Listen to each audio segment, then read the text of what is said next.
From Studio 1A in Tampa, Florida, comes a talk show that really feels your pain and tells you like it is.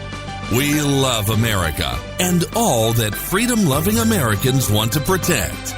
Live from coast to coast and on your radio, it's For the People with Keith Allen. We'll help you survive this thing called life. We're for the people. Whatever your source of stress or strife, For the People is there. Hello, Mr. and Mrs. America. I am Keith Allen, and it's one of these days where I feel like fall is in the air in Florida. I am sipping some hot cocoa, and don't laugh at me, but we're having a cold front. It's not going to be in the 90s, it's going to be in the 80s. That's what they call a cold front in Florida, for real. The wind is blowing a little bit. It's nice. I just had a friend tell me that they're cleaning their garage out.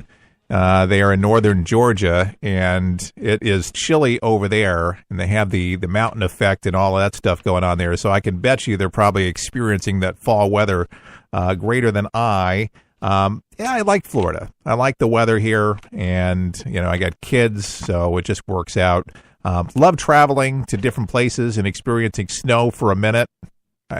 People ask, do you miss the snow? Because I'm from the Northeast. Most of you know I grew up in New Jersey and in New York City, started my career in New York City. And speaking of New York City, another couple bombs, I don't even know what to make of these things, but these suspicious packages that have apparatuses in them. The FBI not really giving a lot of information, but containing a lot of information.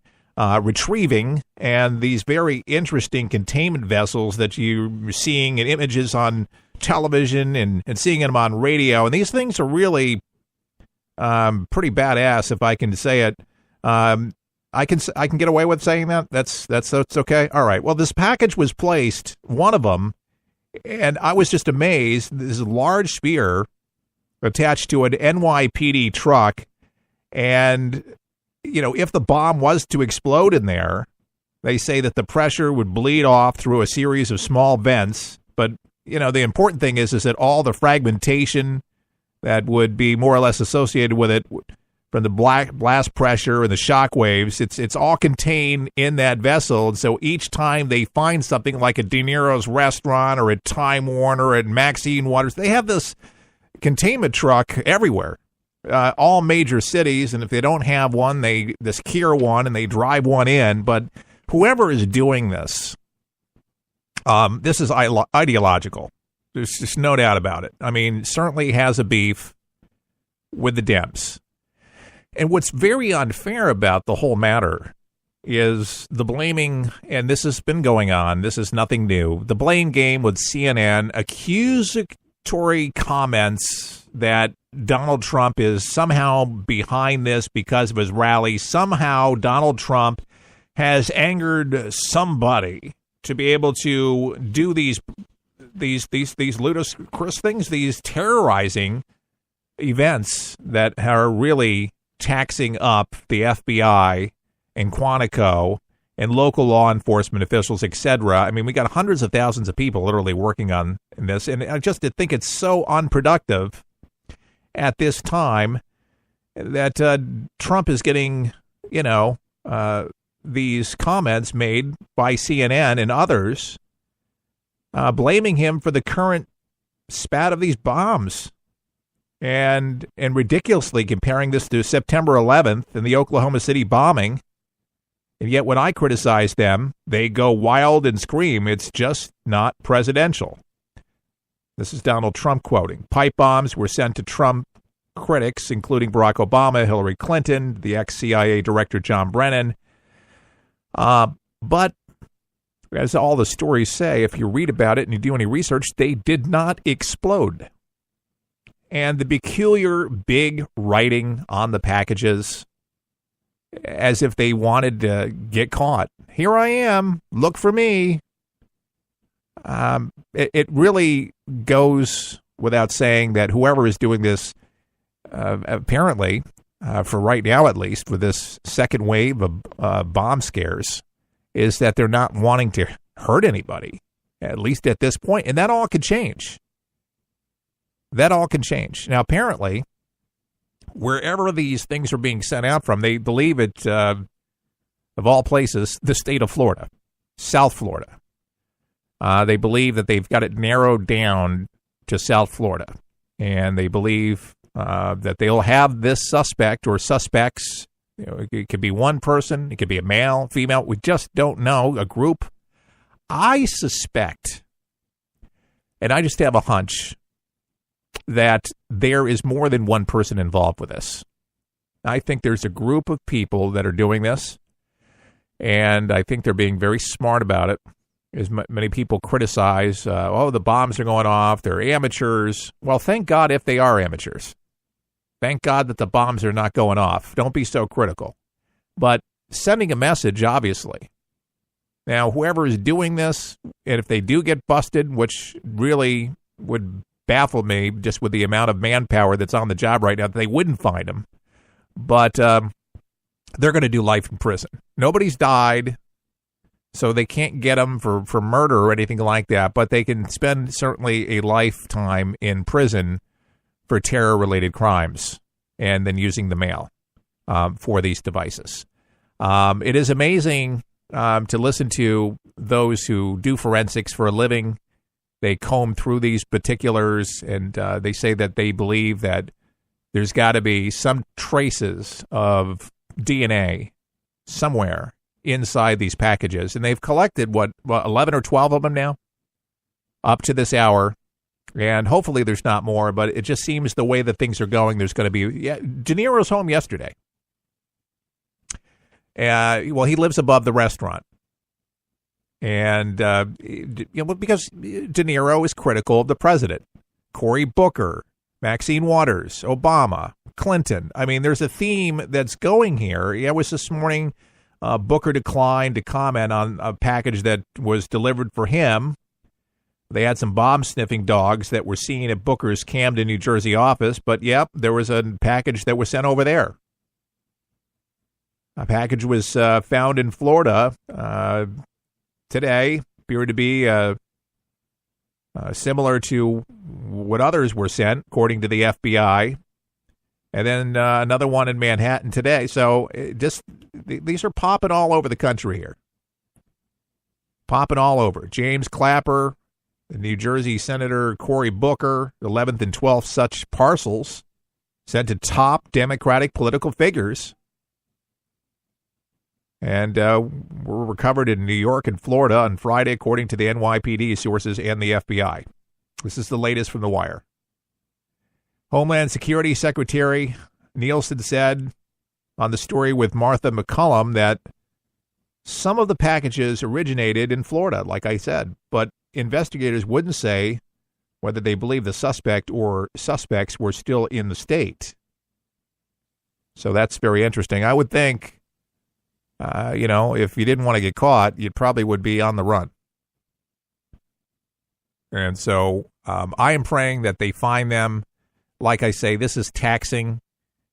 Law enforcement officials are already, the FBI's already taxed, trying to, thwart attacks on our country and with gang activity, etc., to have some idiot that has an ideological problem. Look, I have problems ideological with all of these folks. What I have a problem with is this is not the way to solve problems.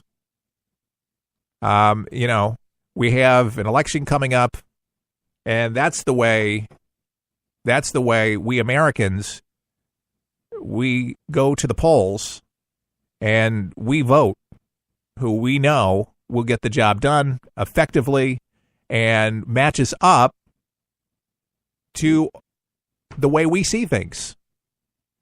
Our country is so fragmented, and I'm just really nervous to see how people are acting in this climate. It's very, very unfair. There's a news channel that I watch frequently, the Fox News channel, but if I'm in an area that I can't get cable, I'll go onto YouTube and I'll type in Graham's house. And he's got something to the effect on his web page there on YouTube, Trump derangement syndrome, and that he's curing one viewer at a time. And there are so many people on the left that really do have this derangement syndrome. I call it lunacy disorder. But Trump disorder is all over the country.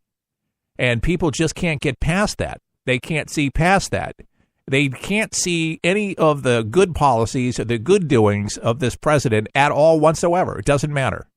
What they do is they listen to the talking points of CNN, MSNBC, NBC, etc., and they put all the stuff together is that Trump is all bad and that he's destroying our country. He hates minorities.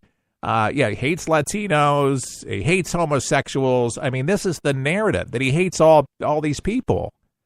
It's just so bizarre. If you look into the Trump organization, he's got gay people, he's got Jewish people, he's got black people in high-ranking positions in his organization, and always has. And wasn't so, he didn't think so highly of himself that he couldn't talk to a doorman or a janitor. He'd often be speaking to the janitors. And by the way, the janitors at the Trump Tower in New York City, I grew up in New York, got paid pretty damn well.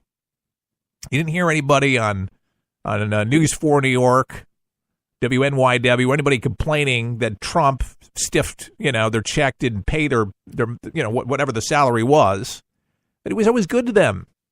The people that work for the casinos in Atlantic City, are you kidding me?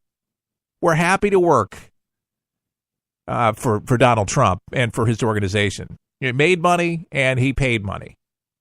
Well, what about the bankruptcies? What about the bankruptcies? The car you're driving, that car company probably went bankrupt and was bailed out. By Mr. and Mrs. America, thank you very much. Yeah, most of the U.S. auto manufacturers, remember, several years ago, were bailed out. Ford didn't take the money, thank you very much. They didn't take it. And look how well Ford is doing now. Pretty interesting stuff. Things are getting dicey out there, folks. Very dicey. As, these midterm elections are coming up here. It's very, very concerning. And these suspicious packages remind me that, this is possibly, and I just say this with caution, possibly a test run for somebody else that could be planning something a lot bigger and more sinister. And I hate to think of it, but in the climate, in the context of home delivery and business delivery like Amazon, it would be pretty easy to be able to mastermind mega destruction. And, I think about these things where, would-bes are out there trying to piece this together to see the reaction, kind of testing the waters, so to speak. And I don't know if that's the situation here, but, there's people that are standing by and they're watching this thing. And I'm just saying, you got to be so careful. Are you going to have bomb-sniffing dogs sniffing your Amazon package when you come home tonight? Seriously. Is your dog, is he up to snuff? No pun intended, but is he ready? Are you ready? I mean, it's just, it's concerning because people that rely on services like this, and then when you see these packages going through the mail, look, Maxine Waters, Robert De Niro, he had people at 4 a.m. going through his mail at 4 a.m. I don't know what the, sleep schedule of Robert De Niro is. If he's at his desk there in Brooklyn, sipping coffee, getting ready to open the restaurant. I don't know what his schedule is, but he had somebody going through, and luckily somebody that was in touch with what was going on in the news saw a package that the FBI, and good thinking that the FBI released what these packages were looking like and the type of font, the type of packaging, the postage, and all of that. They put it together pretty quickly and called the NYPD, and before you know it, the FBI shows up with one of these containment trucks and takes it away. And they have a lot of these, 13, 14 now.